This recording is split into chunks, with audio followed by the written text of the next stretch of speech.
नमस्कार, आप देख रहे हैं न्यूज मूवमेंट और मैं हूं आपके साथ ज्योति कनौजिया। आइए रुक करते हैं खबरों की ओर। उन्नाव के सुख दुख की साथी अनु टंडन की सेवा बन चुकी है मिसाल। अनु टंडन द्वारा लगातार ऑक्सीजन बनाने की मशीन जिला प्रशासन को उपलब्ध कराई जा रही है। मशीनों की एक बड़ी खेप जिला प्रशासन को जनपद के मरीजों की सेवा सौंपी गई है। कोरोना महामारी के इस भीषण संकट काल में उन्नाव के सुख दुख की साथी अनु टंडन की सेवा मिसाल बन चुकी है। ऑक्सीजन की कमी से त्राही त्राही कर रहे जनपद में अनु टंडन के द्वारा दिया जा रहा है योगदान ऑक्सीजन की कमी के बीच संजीवनी जैसा काम कर रहा है। ज्ञातव्य है कि इस संकट काल में जहां छोटे छोटे संसाधन किसी भी तरह से उपलब्ध नहीं हो पा रहे हैं, उस समय अनु टंडन ने अपने प्रयासों से देश से ही नहीं बल्कि विदेशों से भी मंगवाकर ऑक्सीजनेटर अपने उन्नाव के परिवार के सेवा में समर्पित किया है। अनु टंडन का कहना है कि महामारी से जूझते अपने उन्नाव को सरकारी उपेक्षा और अव्यवस्था का शिकार नहीं होने दिया जा सकता है। इस संबंध में हम उन्नाव वासियों में जो भी समर्थ है अपनी क्षमता भर एक दूसरे का सहयोग करते हुए अपना योगदान देकर इस महामारी को परास्त करेंगे। अपने उन्नाव परिवार के लिए कर्तव्य स्वरूप मुझसे जो भी बन पड़ेगा मैं हर हाल में करूंगी। उन्नाव से राजेंद्र पाठक आजाद की रिपोर्ट। पंकज मौर्य ने कहा कि कोविड-19 महामारी के समय जनता को समस्याओं से निजात दिलाने में सरकार हुई फेल। इस समय महामारी में जनता को समस्याओं से निजात दिलाने में केंद्र सरकार और उत्तर प्रदेश की सरकार पूरी तरह से लापरवाह दिखाई दे रही है। यह बातें मानिकपुर नगर के समाज सेवी एवं व्यापार मंडल के उपाध्यक्ष पंकज मौर्य ने कही। पंकज मौर्य ने कहा कि गंगा सफाई के लिए सरकार ने करोड़ों रुपए तो पानी की तरह बहाए, लेकिन सफाई के नाम पर कुछ नहीं हुआ। मानिकपुर नगर के राजघाट मोहल्ले पर जहां प्रतिदिन लगभग 40 से 50 पिता का अंतिम संस्कार होता है, लेकिन सरकार की तरफ से वहां पर कोई व्यवस्था नहीं कराई गई है, जैसे कि साफ सफाई, शौचालय की सफाई, लोगों के बैठने के लिए, इसके अलावा पानी पीने तक की सरकार की तरफ से कोई व्यवस्था नहीं कराई गई है।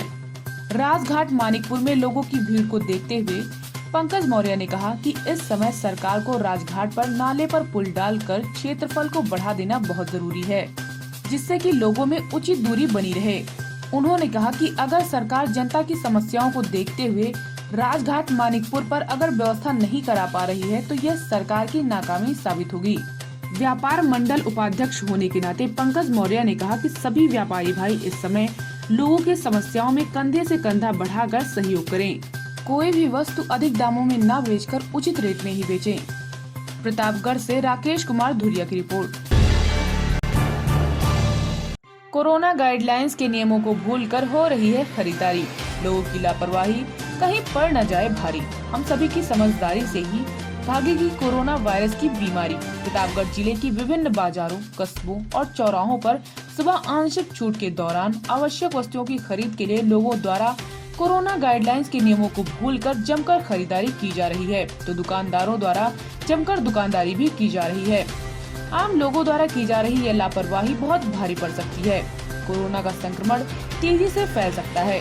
सोशल डिस्टेंसिंग का पालन नहीं हो रहा है। जिला और पुलिस प्रशासन को चाहिए कि अपने अपने थाना क्षेत्रों की बाजारों और कस्बों में मानवीयता का ध्यान रखते हुए थोड़ी सख्ती के साथ सोशल डिस्टेंसिंग और कोरोना गाइडलाइंस के नियमों का पालन कराएं, तभी कोरोना संक्रमण को फैलने से रोका जा सकता है।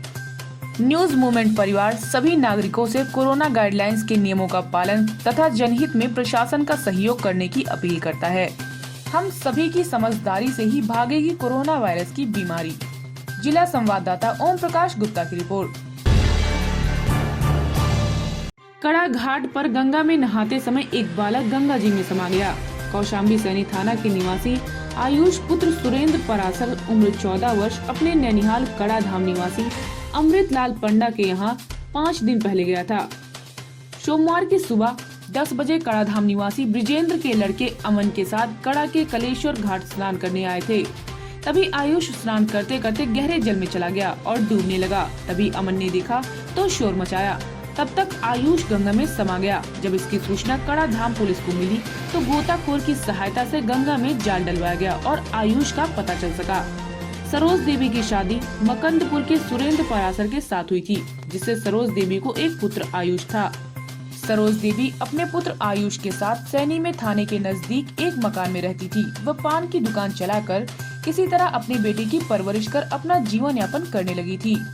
लेकिन सरोज देवी का इकलौता लड़का डूबने के कारण उनका रो रो कर बुरा हाल है। कौशाम्बी से ब्रजेश कुमार सिंह की रिपोर्ट। ऑक्सीजन कंसंट्रेटर और सिलेंडर की कालाबाजारी करने वाला मेडिकल केयर का मालिक गिरफ्तार। यह गिरोह पीजीआई रोड पर स्थित मैट्रिक हेल्थ केयर सेंटर का संचालन कर रहा था। पुलिस ने सेंटर के मालिक के पास से ऑक्सीजन कंसंट्रेटर, सिलेंडर, 2,40,000 की नकदी, एक लग्जरी कार सहित काफी सामान बरामद किया है। डीसीपी मध्य की सर्विलांस टीम और हुसैनगंज पुलिस ने कोरोना संक्रमण के दौरान ऑक्सीजन कंसंट्रेटर और सिलेंडर की कालाबाजारी करने वाले गिरोह का पर्दाफाश किया है। यह गिरोह पीजीआई रोड पर स्थित मैट्रिक हेल्थ केयर सेंटर का संचालन कर रहा था। पुलिस ने सेंटर के मालिक के पास से ऑक्सीजन कंसंट्रेटर, सिलेंडर, 2,40,000 की नकदी, एक लग्जरी कार सहित काफी सामान बरामद किया है। पुलिस ने आरोपी को जेल भेज दिया है। ऐसी ही खबरों से जुड़े रहने के लिए आप देखते रहें न्यूज़ मूवमेंट।